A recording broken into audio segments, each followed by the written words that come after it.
It's a funny one about Uncle Acid and the Deadbeats. I always kind of remember they first came my way back when they were chosen as like main support to Black Sabbath a couple of years ago. I remember thinking, who are these guys? Cool name, Uncle Acid and the Deadbeats. Kind of gave me an image, as it turned out that was right, of like a stoner rock, doomy, gothic-y kind of feel. But after that, they kind of sort of disappeared off my radar. I mean, I don't really hear anything about them. They never sort of seemed to come my way, so I never really gave them that much of a shot.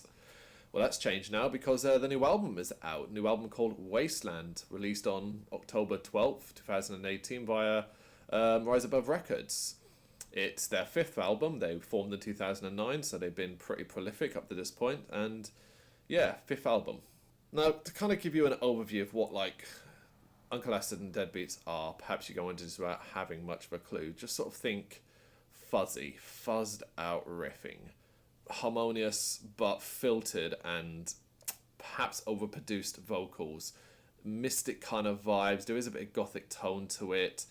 That's what greets you when you listen to Uncle Acid and Deadbeats, and certainly what greets you on this album, particularly with the opener I See Through You. It's a catchy start, a sort of infusion of poppy melodies as well, something I know they kind of utilised more in the previous album. It's not so prominent here.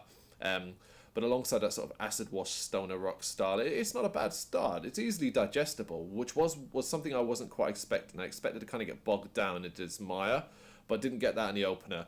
Very, very easy to listen to, as is the follow-up, Shockwave City. The Sabbath influences, though, are very clear in this within the riffs, you know, from the opening riff all the way through, and even a sort of lean towards a new wave of British heavy metal style sounds, particularly with the solo at the end. Unfortunately, that kind of hot start is halted with the 9-minute no return, which, oh man, throws at this repetitive riff that I guess they were going for a hypnotic style effect, but it drones on and on and on.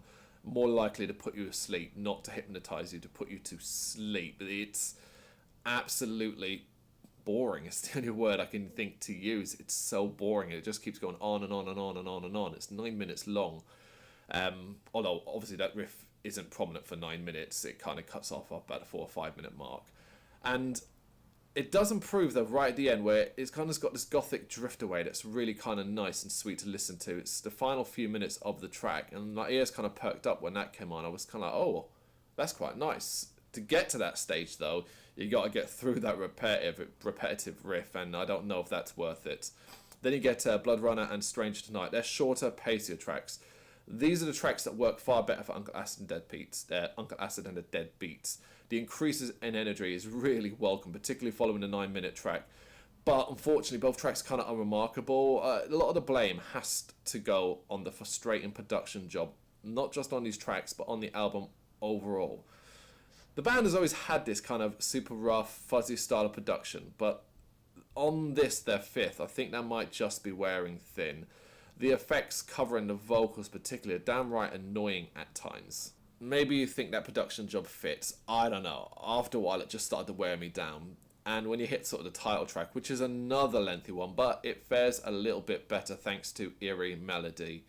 It's the kind of track that I wish had ended a few minutes before, because you get this wonderfully eerie melody that kind of catches the ear, kind of about get the foot tapping and thinking this is pretty good, and then it sort of changes direction, get a bit faster, not massively faster, but a little bit faster, a little bit heavier, and it's just not that good, not compared to the first part of the song. So I would have preferred it to be like cut there's the track, and then if you wanted to do that faster bit, make that another track.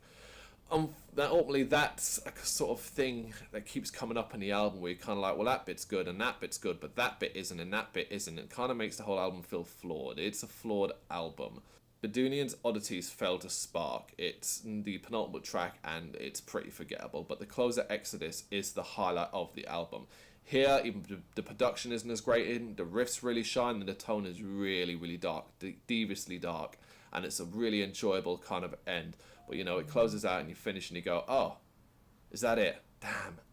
You know, overall, it's just not going to live long in the memory. It's unfortunate, but it's not that it's a bad album. There's no way in hell this is a bad album. I've heard bad albums, but this is certainly nothing to get excited about. Perhaps if you're a long-term Uncle Acid and Deadbeats fan, you'll be able to enjoy it more than perhaps I did. But for the most part, it's a recommendation to check out. Just don't expect to be wowed.